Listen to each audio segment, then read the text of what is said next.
ओम नमः शिवाय। राधे राधे। आइए सुनते हैं मासिक शिवरात्रि व्रत कथा पूजन विधि।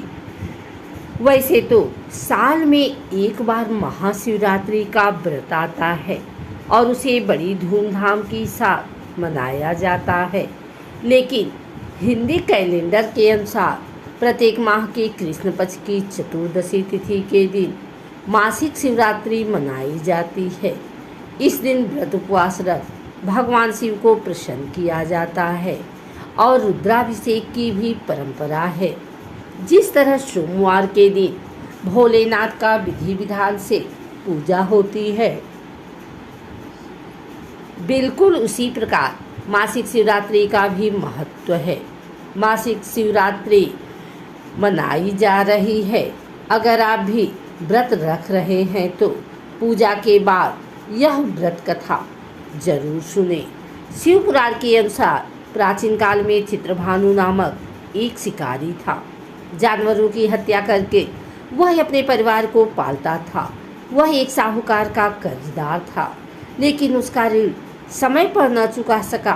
क्रोधित साहूकार ने शिकारी को शिवमठ में बंदी बना लिया। संयोग से उस दिन शिवरात्रि थी। साहूकार के घर पूजा हो रही थी तो शिकारी ध्यान मग्न होकर शिव संबंधी धार्मिक बातें सुनता रहा। चतुर्दशी को उसने शिवरात्रि व्रत की कथा भी सुनी। शाम होते ही साहूकार ने उसे अपने पास बुलाया और ऋण चुकाने के विषय में बात की।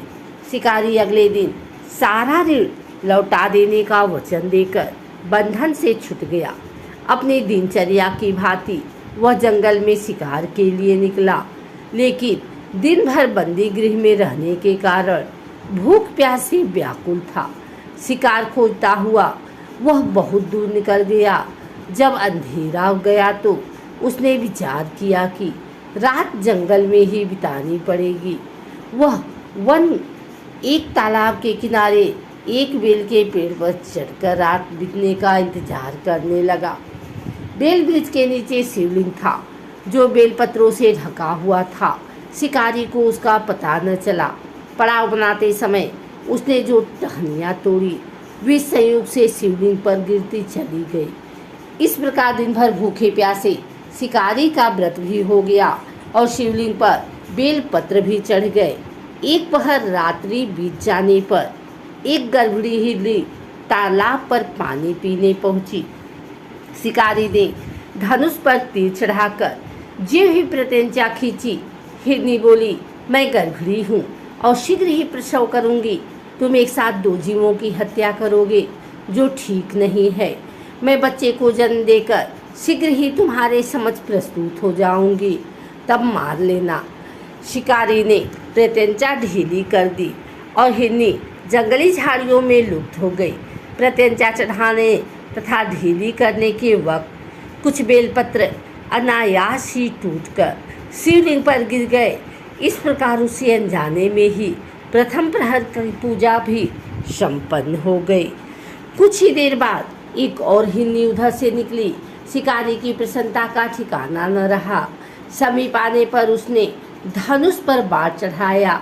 तब उसे देख हिरनी ने विनम्रतापूर्वक निवेदन किया, हे शिकारी, मैं थोड़ी देर पहले ऋतु से निवृत्त हुई हूँ। कामातुर विरहिणी हूँ। अपने प्रिय की खोज में भटक रही हूँ। मैं अपने पति से मिलकर शीघ्र ही तुम्हारे पास आ जाऊँगी। शिकारी ने उसे भी जाने दिया। 2 बार शिकार को खोकर उसका माथा ठनका। वह चिंता में पड़ गया। रात्रि का आखिरी पहर बीत रहा था। इस बार भी धनुष से लगकर कुछ बेलपत्र शिवलिंग पर जा गिरे तथा दूसरे प्रहर का पूजन भी संपन्न हो गए।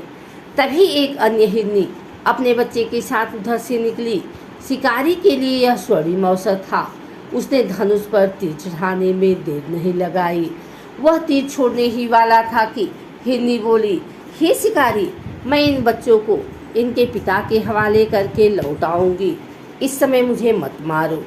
शिकारी हंसा और बोला, सामने आए शिकार को छोड़ दूँ? मैं ऐसा मूर्ख नहीं। इससे पहले मैं 2 बार अपना शिकार खो चुका हूँ। मेरे बच्चे भूख प्यास से व्यग्र हो रहे होंगे। उत्तर में हिरनी ने फिर कहा, जैसे तुम्हें अपने बच्चों की ममता सता रही है। ठीक वैसे ही मुझे भी। हे शिकारी, मेरा विश्वास करो, मैं इन्हें इनके पिता के पास छोड़कर तुरंत लौटने की प्रतिज्ञा करती हूँ। हिरनी का दीन स्वर सुनकर शिकारी को उस पर दया आ गई। उसने उस मृगी को भी जाने दिया। शिकार के अभाव में तथा भूख प्यास से व्याकुल शिकारी अनजाने में ही बेल वृक्ष पर बैठा बेलपत्र तोड़ तोड़ कर नीचे फेंकता जा रहा था। पाँव फटने को हुई तो एक हृष्ट पुष्ट मृग उसी रास्ते पर आया। शिकारी ने सोच लिया कि इसका शिकार वह अवश्य करेगा। शिकारी की तनी प्रत्यंचा देख मृग विनीत स्वर में बोला, हे शिकारी, यदि तुमने मुझसे पूर्व आने वाली 3 मृगियों तथा छोटे छोटे बच्चों को मार डाला है तो मुझे भी मारने में विलम्ब न करो, ताकि मुझे अपने वियोग में एक क्षण भी दुख न सहना पड़े। मैं उन हिरनियों का पति हूँ। यदि तुमने उन्हें जीवन दान दिया है तो मुझे भी कुछ क्षण का जीवन देने की कृपा करो। मैं उनसे मिलकर तुम्हारे समक्ष उपस्थित हो जाऊंगा। मृग की बात सुनते ही शिकारी के सामने पूरी रात का घटना चक्र घूम गया। उसने सारी कथा मृग को सुना दी। तब मृग ने कहा, मेरी तीनों पत्नियां जिस प्रकार प्रतिज्ञाबद्ध होकर गई हैं, मेरी मृत्यु से अपने धर्म का पालन नहीं कर पाएंगी। अतः जैसे तुमने उन्हें विश्वास पात्र मानकर छोड़ा है, वैसे ही मुझे भी जाने दो। मैं उन सब के साथ तुम्हारे सामने शीघ्र ही उपस्थित होता हूँ। शिकारी ने उसे भी जाने दिया। इस प्रकार प्रातः हो आई। उपवास, रात्रि जागरण तथा शिवलिंग पर बेलपत्र चढ़ने से अनजाने में ही शिवरात्रि की पूजा संपूर्ण हो गई। वह अनजाने में ही की हुई पूजन का परिणाम उसे तत्काल मिला। शिकारी का हिंसक हृदय निर्मल हो गया। उसने भगवत भक्ति का वास हो गया। थोड़ी ही देर बाद वह मृग सपरिवार शिकारी के समक्ष उपस्थित हो गया ताकि वह उनका शिकार कर सके।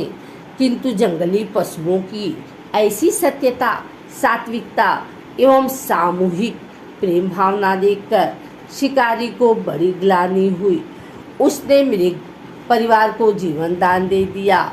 अनजाने में शिवरात्रि के व्रत का पालन करने पर शिकारी को मोक्ष की प्राप्ति हुई। जब मृत्यु काल में यमदूत उसके जीव को लेने आए तो शिवगणों ने उन्हें वापस भेज दिया तथा शिकारी को शिवलोक ले गए। शिव जी की कृपा से ही अपने इस जन्म में राजा चित्रभानु अपने पिछले जन्म को याद रख पाए तथा महाशिवरात्रि के महत्व को जानकर उसका अगले जन्म में भी पालन कर पाए। अगर आपको हमारी वीडियो अच्छी लगी हो तो इसे लाइक करें, कमेंट करें, शेयर करें। हमारे चैनल को सब्सक्राइब करके बेल नोटिफिकेशन ऑल पर सेट कर लें ताकि आगे आने वाली वीडियो सबसे पहले आप तक पहुंच सके। धन्यवाद।